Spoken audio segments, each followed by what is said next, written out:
This is that awkward moment in all live streams where you wonder if anybody's out there watching.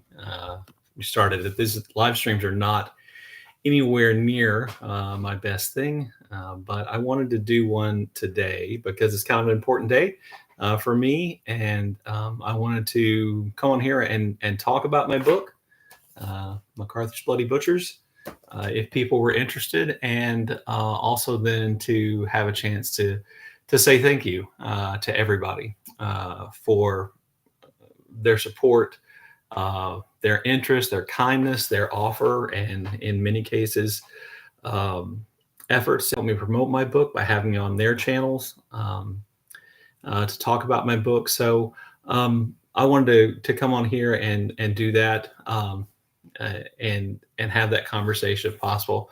Hi, Joni. Thank you very much for being here, and thank you for the congratulations. Hope you can hear me and everything's working fine. Since you're here, I'll ask you, since I don't see any other people necessarily who have popped on to say anything yet, but hopefully everybody can hear.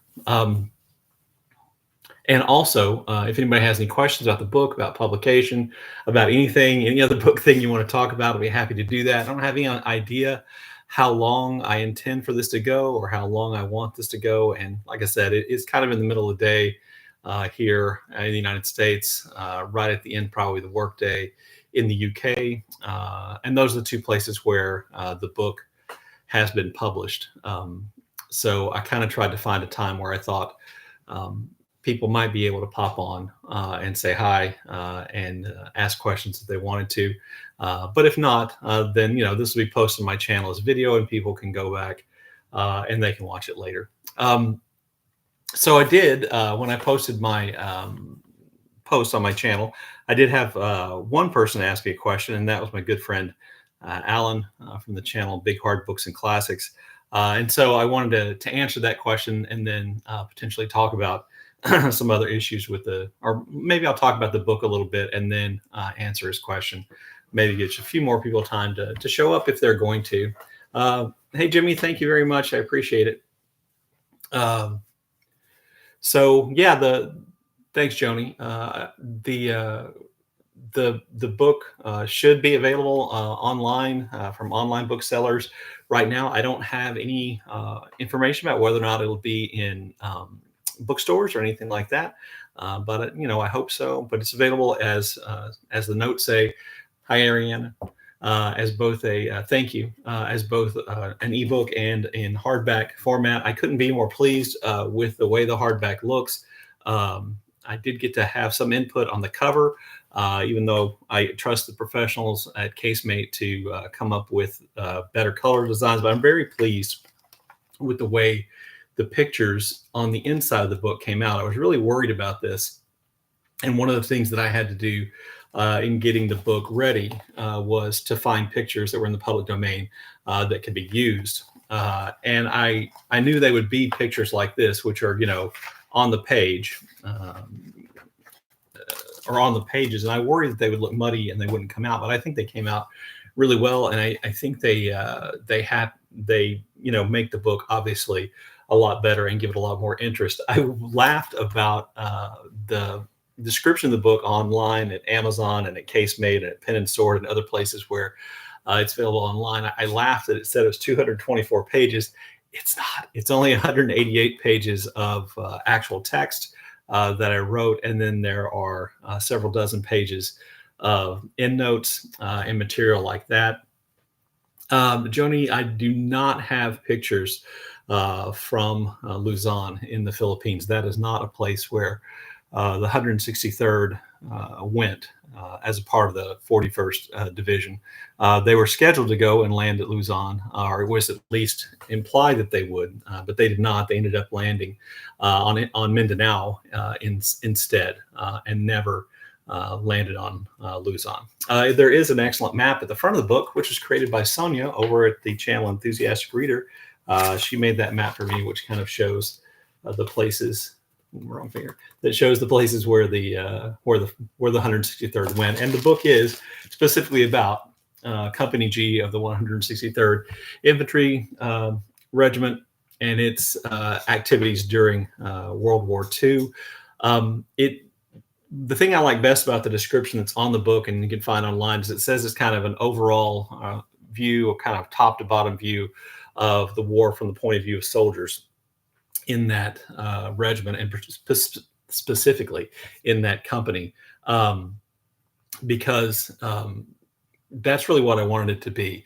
What I hope is that it kind of stands in the space between, military history, which talks just about the movement of troops and strategic things, and then also kind of personal history of four soldiers who are part of Company G, who I use their records, their writings about the war to describe the experience those soldiers had.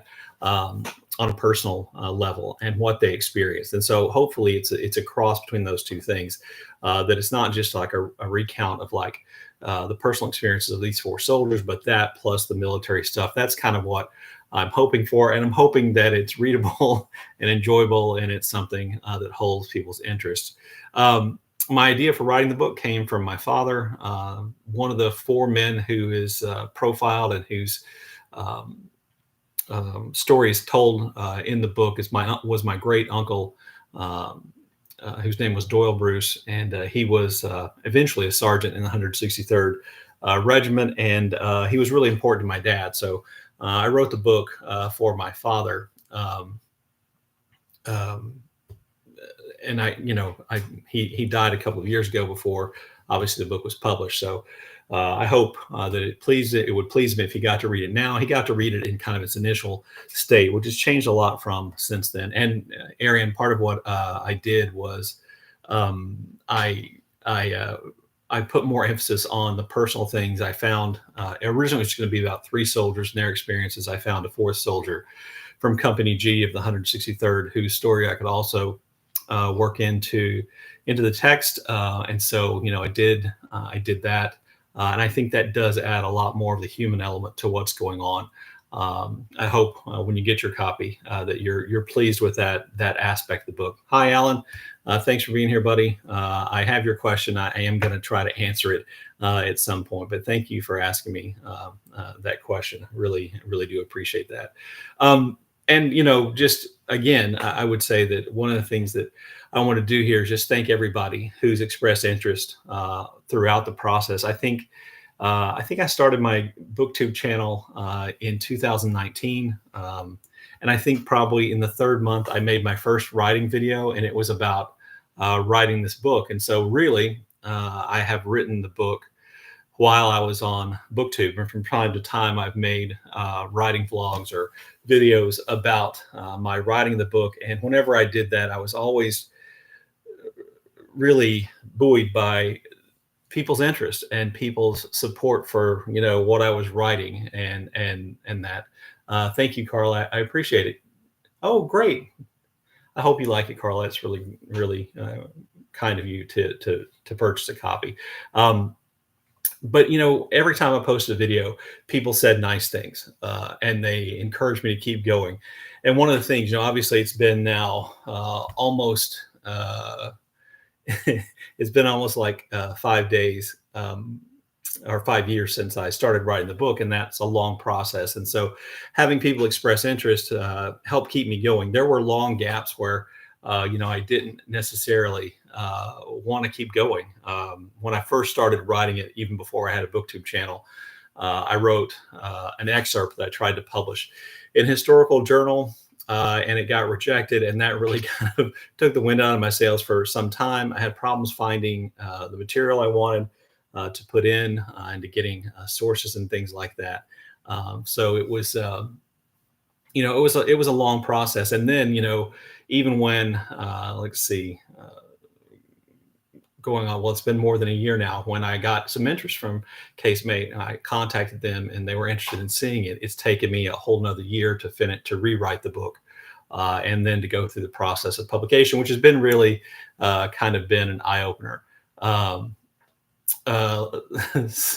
so I'm sorry, I'm going to say Moraz Mahmood asked, if you only had one day to live, what would you do in it? What I would say is that today, my thought would be, if I only had one day to live, I would want to live that day with my dad so I could show him the book and talk to him about the book and give him an opportunity to read at least part of it. So if I only had one day to live, it would involve my father not being dead, so I could talk to him about this book, which I wrote largely because of him. Yeah, Joni, Jack Anderson was only 16, as far as as I can make out from the math at the time the events took place, and he must have been quite the commanding presence, since he rose quickly through the through the ranks and had a real responsible position at a very young age. So he was much younger than my uncle, who was, I believe, right around the age of 25 when he was drafted and then inducted into the United States Army. My uncle was actually older than the average World War II, or older than most of the soldiers in his unit, and they kind of gave him a hard time about being old. But if you read the book, I think they also kind of benefited from his experience, at least maybe his experience, I would say, I'm going to use the term romantic experience, since he was older. I think he was probably maybe a little bit smoother with the ladies in Australia, which is where the 163rd was first stationed. And you can read about those aspects of the 163rd and Company G's experience in the war as well. Oh, okay. So you have served for a year, Moraz, or you're currently still in, or you serve for 1 year and then you're out. That's interesting. Yeah, Alan, it's always, my dad passed much more quickly and surprisingly than we thought, with a cancer diagnosis, which really came as a surprise. It kind of came out of nowhere. And then it was the kind of cancer that there's really no point in treating. So, but yeah, it's lucky to have your parents for as long as you possibly can. Well, good. Then, I'm glad that your military service didn't last longer than you wanted it to. Thank you, Bark Lord. I appreciate the congrats. Thanks for stopping by. I'm going to go ahead and answer Alan's question, because I really kind of like the question. And, like I said, Alan and I are friends, and I think we're probably some of each other's earliest subscribers and channel supporters. So his question is, this is your second publication of nonfiction, and you're currently working on mystery fiction. Have you thought of memoir or travel writing? I've been traveling here in the last couple of years. And so, yeah, this is my second work of nonfiction. I published a biography of American author and activist Thomas Boyd many years ago. And my wife and I are currently working on a piece of mystery fiction, which we're having a good time doing. The first draft of that is finished, and we are working on edits. My wife is working on character outlines. In the first draft, it was almost all dialogue and just plot points, just trying to get plot ideas down there, very little description. So we're working on that and having fun. Alan, as you know, since you've done the same thing, I published two short stories with the Stygian Society, which publishes a magazine every 6 months, and came out with an anthology of kind of horror-related stories. And horror fiction is not something I ever thought I would be interested in writing, but I really enjoyed writing the two stories that I wrote. So maybe that. I thought about writing a memoir of being a teacher for 31 years, but then I thought it would just sound like it would all just be like anecdotes and stories from an old teacher about what to do and what not to do. And, my son is a teacher now, and he's 20. Let's see, he's 27. He's a teacher now. And the last thing I know he needs to hear from me are unsolicited stories and things like that. Thank you, Joanna. I appreciate you being here, and your congratulations. So it probably wouldn't be that. I would love to be able to write travel memoir or travel writing if it was funny. That's what I would like, is to write kind of a humorous travel log. And so maybe if my wife and I travel more, we'll accumulate enough funny stories. I have a great funny story about my wife and I's trip to Paris in 2001, or was it 2002? I can't remember exactly. And the driver who drove us from the airport to our hotel, and the nightmare that trip was that really is one of those stories that we think about often. And usually I think when you take a trip, particularly my wife and I take a trip overseas, something funny happens somewhere. You know, it was funny when we went to Ireland in 1996, and we rented a car and we drove around, and that was an adventure unto itself. Um, so there are funny stories like that, and I would like to be able to think I could do that, but like now, some of my stories are so old they wouldn't make sense anymore because they're before cell phones and technology and Uber drivers and things like that. Joni, my son, does teach history. He teaches this year. He teaches world history, but he also teaches government and economics. Last year he taught American history, so he's kind of already just in 2 years kind of run the gamut of teaching history in Texas public schools. So yeah, Alan, we traveled not nearly as much as I would have liked before I retired, and now we have time and the wherewithal to do that. And my wife and I kind of decided that without touching our retirement savings, that we wanted to spend as much time traveling or take as many trips as we could before we got to the point where we just didn't feel physically able to do the kind of travel we want to do. And what we like to do when we travel is to walk around. We like to, hike, nothing too serious or too strenuous. We like to walk around the places that we go, and at least, make contact with areas perhaps that not everybody goes. Having said that, if you watch the Iceland video I made, we just did all kinds of touristy things, and I don't mind being a tourist because, I mean, who am I fooling? I'm in these places for 5 to 7 days. I am in fact a tourist, and I'm not going to get a real appreciation for Austrian culture and society in the couple of days that I'm going to be there. But we travel the way we want to. I know a lot of times people go, "You were only there for this many days. How did you see everything you wanted to see?" And I said, "Well, hey, I didn't say I saw everything I wanted to see." And we travel within what our budget is and what our ability to be away from home is. And we don't worry I don't ever think, oh, we only went for this many days. We wasted money. We should have stayed longer. We plan the trips and we take the trips we want to take, and we find those to be really, really rewarding. So, Alan, I'm not sure I answered your question. I would like to write something like that, but I don't think it would be a memoir. My life is not nearly interesting enough to make a memoir. And I think travel writing would have to be, the odd thing is if you have something funny to tell about traveling, you probably had an interesting / semi-terrifying experience on your travel. So I'm not sure that I want to root for that either in our upcoming trips. But yeah, the book is out, and in the acknowledgments, I thanked as many booktubers as I possibly could think of who had expressed interest or supported me in the book. So, your first name may actually be in the book somewhere. Certainly, Alan, yours is, and many other people's. But I worried that I'd forgotten people, and it's possible I forgot people. And so this is another way of me saying, hey, thank you for all the support in getting the book done. I had a blast. Oktoberfest just started, I think, last week or maybe 2 weeks ago. And I was already thinking, wow, I would really like to go back and do Oktoberfest again. Part of my travel issues is that once I've been someplace, I want to go back there. I'd love to go back to Ireland, Scotland. I'd love to go back to Oktoberfest. Would love to go back to Iceland and do the things we didn't get a chance to do. But there are also all these other places I still want to go. And, I'm never going to get to all those places in my lifetime, probably, or be able to afford to go to all those places.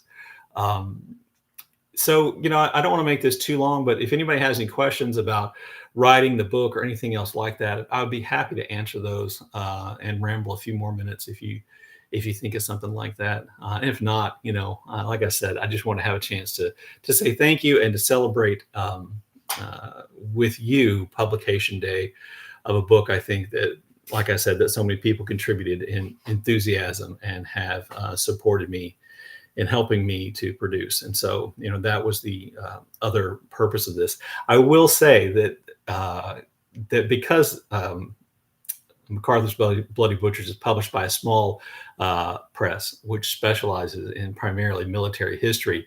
Publication day celebration, this is pretty much it. The book was published in the UK way back in July. And so a lot of that kind of, hey, the book's been published, I don't know, energy went into that publication date. But since most of my viewers and supporters are here in the United States, even though a lot are in the UK, I wanted to save this thank you video for my American audience. Oh, good, Roz, great to hear from you. I'm glad that your ebook got there, and November should be a perfect time to read it. Even though it is short, you could slip it in as, Shorty September last day reading. I was laughing that it qualified, and I wish it had been published at the end of August so that I could have promoted it as a Shorty September book. Definitely works for Nonfiction November, obviously, of course. And thank you, Roz, for your support there as well. Yeah, I saw that Greg had made an Instagram post, Alan, about getting his ebook copy. And I think he's planning on reading it in November as well, which is, again, Nonfiction November, perfect time to read the book. Also, great, Ariane, I'm glad that your copy will be there. And like I said, anybody who reads it is going to make me happy anytime that they read it. But I appreciate all that. Yeah, my writing desk is still in front of the window. The window is right there. It's what provides all this great light, which makes me look, so healthy all the time in my videos. Oftentimes, notice in the lives, I look a little bit pastier than I do probably in the ones I record. But yeah, it's right here. Fortunately, I live on a relatively quiet suburban street, and during the daytime, just enough people walk by to give me something to look at every once in a while, but not enough to actually distract me a great deal, unless Zelda barks, which I'm surprised. Oh, she's not in her chair anymore. I'm surprised hasn't happened. Let's see, Ariane, as far as editing, were there any stories you wanted to fit in and couldn't? Ariane, to be honest with you, no. There weren't any stories I wanted to fit in, but couldn't. There were some things that were covered by more than one of the people who I was talking about, or who are the focus of the book. And I just didn't feel like repeating the stories, obviously, twice. I tried to put in details that one person might observe that another person didn't observe. So I feel fortunate to have found as much material, which I thought, fit what I wanted the book to be, to get it to the page length that it is. Well, I'm glad I look well and cheerful. I am cheerful. I do think that, I don't know, I was curious to ask Katie from Books and Things if there's a certain amount of, once publication gets here, then everything with the book probably that would be exciting for me, other than having people read it and maybe talk about it, has already happened. So I'm kind of feeling that relief that comes from it all being out there. My best source, Roz, was probably a book that is one of the books that I cited most often. Would be two books that I cited most often. One by Jack Anderson, who is one of the primary people who's featured in the book. A second was by Hargus Westerfield, who's another person that I feature in the book, but he actually wrote histories of specific events and battles from his point of view, but also from other soldiers' point of view, which really gave me just kind of a glimpse into what was actually taking place. And so a lot of what I have written are taking those stories and condensing them down and kind of connect them to the actual kind of military history events that were going on. I would say his stories that he told were almost completely personal and devoid of kind of strategic or military information, and just kind of these personal stories, which are incredibly important. And what I try to do is take those and put them together with the military history. Anderson was far more valuable in kind of looking at small unit tactics because he was a sergeant and then lieutenant, and so his book is really valuable there. And then my uncle's own writings, which were relatively short, and really it's a transcript of an interview he gave, and then a few kind of diary style entries that he made were interesting because of his point of view and his take on things, which, across the four men, their interest and their responses to what happened were oftentimes quite varied. And then the fourth man I found in the National Archives, his story or transcript of an interview with him, I thought was really interesting because he was a Mormon. And as a Mormon, particularly back then, there were really strict dietary restrictions, things he could and couldn't eat or drink. And so what was interesting about that is that made him really aware of food in a way in which the other soldiers weren't. The other soldiers were like, oh, there wasn't enough food. But he was oftentimes like, well, I found this because I couldn't eat that. And in the process, he told me what, soldiers were eating, and then kind of what he could eat and how important that food was. And, I think there are a couple of descriptions and scenes of food, discussion about what the men ate, what their supply level was like, which I found to be really interesting. I hope they are interesting the book. But there are a few discussions of food because food was definitely on the soldiers' minds, because for a long time they didn't have enough. Which is another part of the story, is kind of the evolution of the American, which I think kind of the more background thing is the evolution of the American war effort, and an increasingly professionalization of the military. And you really begin to see, if you pay attention when you're reading the book, to those things, you really begin to see an increase in the kind of equipment and the quality of equipment and variety of equipment and the coordination of air, naval forces with, the on the ground soldiers, and what a difference those things made. I hope that comes through in the book for those people who are interested in the military aspects of the book as well. So thank you for those questions, Roz. I talked a long time about those things. Sorry. Anybody else have any other questions about this or any other book related stuff? Do you struggle at all with privacy issues? As you mentioned at the beginning of the book, it didn't seem appropriate to ask about my uncle's experiences. I really didn't, because everything that, all the stories that are in the book, all the things that I did say were public. They're primary sources, but they're not primary sources that were not available to the public. They're either published in book form by one of the men or have been published as a transcript. My uncle's accounts of the war were published by his son, so he'd be my second cousin, published those, and so they're public. And then the fourth soldier, Bruce Baird, his information is in the National Archives, so it's public. So I didn't worry about privacy issues because each of these men had chosen to make those their stories public. And they didn't tell anything. I don't think they didn't want people to know.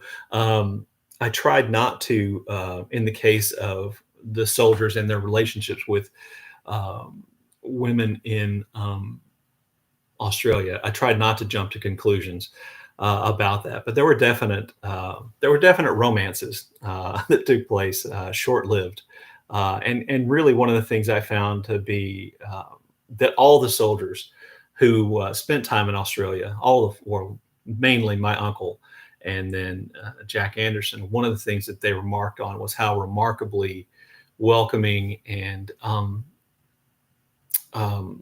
hospitable the people of Australia were, how happy they were to have the Americans there, how well they treated them, how little tension there was between the American soldiers and the Australians. We think about American soldiers going to Great Britain and living in England, Scotland, and just this massive influx of Americans into a country was already fairly heavily populated and relatively small. There were probably far more tension between the English population and American soldiers than there was between the Australian population and American soldiers. I'm not trying to make it sound like the English were inhospitable or unwelcoming or any of that kind of thing, but just inevitably, massive number of American soldiers living in England for long periods of time amongst an English population which was already, dealing with war and restrictions and want and lack of supplies, there's bound to be more tension. And in Australia, I didn't see as much evidence of that.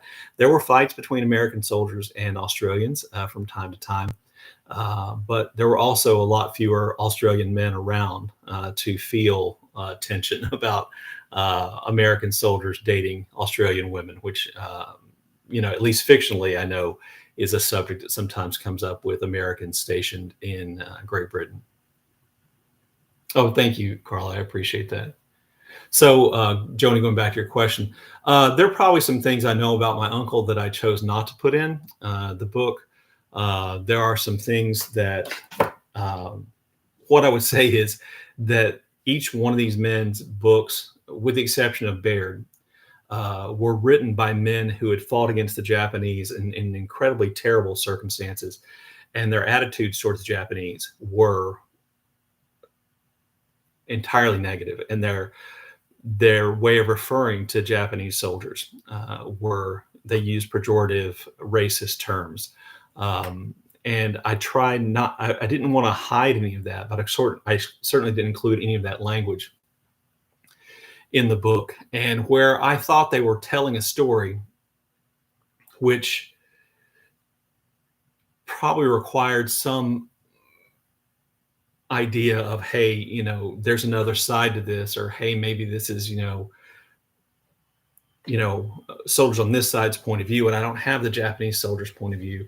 I tried to make that clear and not be as confident and specific about those things as these men were, because I'm not doubting what they said, but their point of view was definitely a really specific one and entirely negative towards the Japanese. And, I try not to sugarcoat things. There are examples of abuses by American soldiers, of Japanese soldiers, and an attitude of essentially no mercy, which you will see in the book, and hopefully some of the reasons why those ideas developed as well. But I said, and this is in the introduction as well, it's a cliche to say that war is ugly, because it is under any circumstance.